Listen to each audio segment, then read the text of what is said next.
Thank you so much, Tiffany, for joining us today.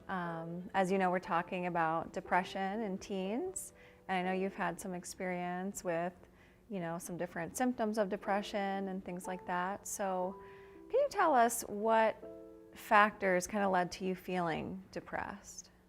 Kind of growing up, it was a little bit hard. My parents did best with what they could and what they had, but it was two younger sisters that I was help raising.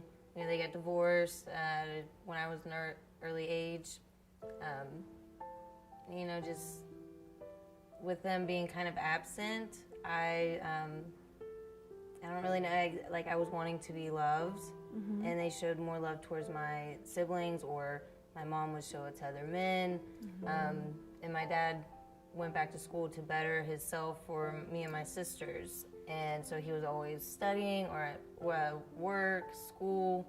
So it was kind of like a lot of different things. So Tiffany, what kind of feelings, I guess, did you have when you were feeling depressed? Feelings-wise, I was angry. Angry at my mom, at my sisters, at my dad, school, whatever it was. I was just angry at everything. I was sad, I was emotional, I was very irritable. Thoughts, I'm not good enough, when is this gonna end? I would stop eating for days. I would try and get people's attention even though I wasn't verbally saying anything, which, didn't really help very much. But, I was trying to do these things to get people to notice me because I felt like I wasn't enough. And that I would never be enough. There was nothing that I could do to love and to be loved. I did self-harm, which people had started noticing, like my friends, and they brought it up. I saw the school counselor, things like that. But after that, I started wearing like a really good face mask where I didn't let anybody in. I didn't want anybody to say anything because, I wanted to stop feeling that way, but I didn't like that attention that I was getting, if that makes sense. I don't want to talk to the school counselor. Really. I just want everybody to know what's going on and make everything stop so I can feel better. Sure. Which it doesn't work like that. But then, I started going down the wrong path, was hanging out with wrong people. I got into, alcohol and drugs, and, it just progressively got worse.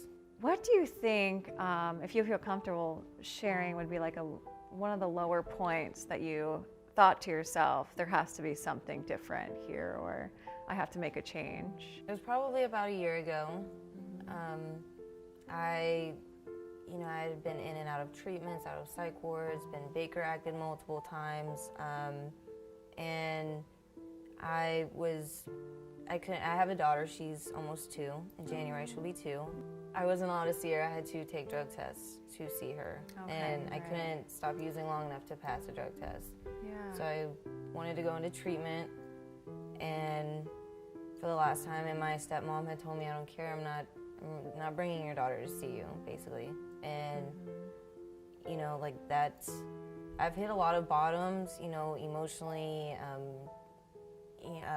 like financially, like all these things, but that's what broke me. Sure. Was after everything that I've been through, I've been molested, things like that, and the one thing that I did perfectly was made her, and I knew that I was gonna love her and she was gonna love me, and that's what I've always wanted. And then I couldn't have that because of my actions, and that literally broke me. I was like, something's gotta give. Yeah, and so you really wanted to turn things around. So it sounds like you really wanted to keep these feelings to yourself, because you're just trying to figure out what's going on here. What am I thinking and feeling? When is this going to end? But I'm glad eventually you did kind of reach out to someone and seek some help. I didn't want to be alone. Like it's if I was talking to myself right now from whenever I was younger, I would tell myself to let people know where I'm at, how I'm feeling, and things like that, because I did inflict self-harm on myself. I did try unhealthy things like not eating right, obviously self-harm. I've tried to commit suicide, things like that, and it's just You know, if it would have been, if I would have went through with it, then, you know, I wouldn't be here. So Sure, yeah. And what a miracle that you are here, you know, with us today, and hopefully inspiring other teens with your story and let them know like they're not alone. So how did you finally end up reaching out for help? I had never met my stepmom before. She battles with her own anxiety, depression, you know, things like that. So whenever I started getting closer to her, you know, she noticed things. You know, my dad's in medical school, so he was noticing things as well. And they asked me if I would be willing to go and talk to a counselor, maybe see a psychiatrist, things like that. And, you know, I wanted to not feel the way I was feeling anymore. So, you know, I told him I would. Towards the end of high school, I had counselors, psychiatrists, things like that. There's one that stuck out. His name was Dr. Phil. Oh yeah. Not the famous Dr. Phil, but he was amazing. If other teens are watching this and they're thinking, should I go talk to someone? Should I have a therapist or a counselor? What would you say to them, and how has that been beneficial? So Dr. Phil was the first person that ever told everything to, you know, besides my best friend, you know, that type of thing. But he's the one that I confided in, like, a lot of things. And I pretty much told him, you know, like, everything that I had been through, and he, like, you know, he felt my pain. You know, sometimes we would cry together, or he'd tell me, like, I'm so sorry, things like that, and he would give me solutions, how to, you know, fix maybe how I'm thinking, things like that. And, you know, I've never had that before.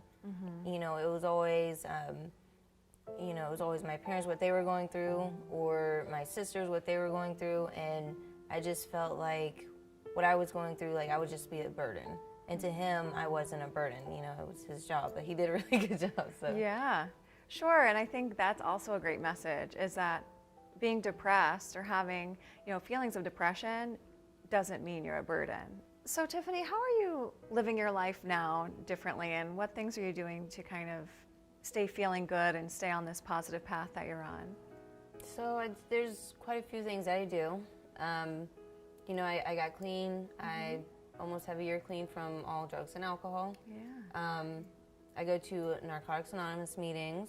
Have a sponsor. I have a really big support group of people that I know that I can tell them anything, even the crazy things that are going on in my head, and they're like, oh, I was just thinking that. But they, you know, they let me know that I'm not alone. Sure, they get it. Yeah, they talk with me. You know, they're there for me, you know, and I'm there for them. You know, I hope, you know, I chair my own meetings for girls that I know. I sponsor some girls, and, you know, I reach out to people. I don't, if I'm feeling a certain way, like, I don't want to sit in it, because I know that sitting in it only makes everything worse. Sure. So I try and reach out to people and let them know where I'm at, because how is someone supposed to help me if they don't know how I'm feeling and what I'm doing? That's such a great point. So you start to feel down or kind of depressed, or any of those feelings that we talked about, you know, you want to reach out, and you always let someone know how you're doing. My sponsor has me where if I'm upset or mad, angry, you know, whatever emotion it is, to pray for God to have, to remove my anger, upset, whatever it is, emotion that I'm going through, and replace them with thoughts of Him. Okay, so spirituality can be big, and prayer, absolutely. So what would you say, if you could tell, you know, teenagers something about depression, or if they might be experiencing any of the things we talked about today? I would probably say, you know, that they're not alone. You know, so many people, especially today, there's so many people that go through depression, anxiety, you know, mental illnesses. It's not something that's shamed upon now. You know, there is help out there. It's okay to be sad. It's okay to be angry, but it's not okay to sit in it. You know, if you don't want to feel the way you're feeling anymore, then do something about it. Yeah. You know, let people know how you're feeling, what they can do to help, even if it's just, you know, I'm not feeling okay today, but, you know, will you randomly check up on me? Sure. You know, and just and people will you know, if you have the right company around, they're going to check up on you, and then it's gonna reaffirm you that, you know, hey, people do care about me. I am loved. Yes, yeah, and everyone deserves to be here. Absolutely. Thank you so much, Tiffany. This has been really powerful, and I know you're probably inspiring others who are watching this right now. So thank you. Thank you. The teenage years can be really tough, and it's perfectly normal to feel sad or angry or irritable some of the time. But if you start to notice that these feelings won't go away and they're getting so intense that you're not sure if you can manage them or not, then please talk to a counselor, a friend that you can trust, an adult that might be able to get you some help, because depression's not your fault and you didn't do anything to cause it. You're not alone, so please talk to a counselor, because the first step is reaching out for help.